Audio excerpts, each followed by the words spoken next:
Pinag-aaralan ni Pangulong Bongbong Marcos ang posibleng pagsali ng Japan sa balikatan military exercises sa susunod na taon, kasunod ng matagumpay na trilateral summit sa pagitan ng Pilipinas, US at Japan. Sinabi ni Pangulong Marcos sa isang panayam na wala itong nakikitang rason para hindi isama ang Japanese military forces sa balikatan exercises. Well, Balikatan is traditionally between the Philippines, which together with the Philippines and the U.S., it is part of our mutual defense treaty that we hold these exercises every year.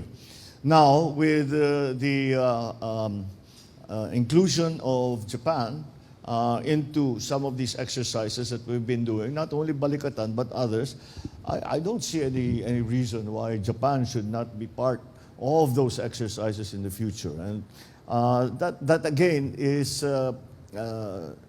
I think, is a good move for us to make, simply because it will make it easier for us to work together. Dagdag pa ng Pangulo, sa posibleng pagsali ng Japan sa military exercises, mapapanatili ang kapayapaan at katatagan sa pagitan ng Pilipinas, US at Japan. Gayon din ang patuloy na pagsunod sa international law, lalo't higit sa United Nations Convention on the Law of the Sea o UNCLOS. Bagamat nilinaw ng Pangulo na kailangan munang tapusin ng Pilipinas at Estados Unidos ang balikatan exercises ngayong taon bago magdesisyon sa posibleng pagsali ng Japan dito. Lalo't kabilang anya dito ang pag-aksyon sa cybersecurity issues ng bansa. Para sa MBC TV Network News, ito si Pamela Adriano. Sama-sama tayo, Pilipino.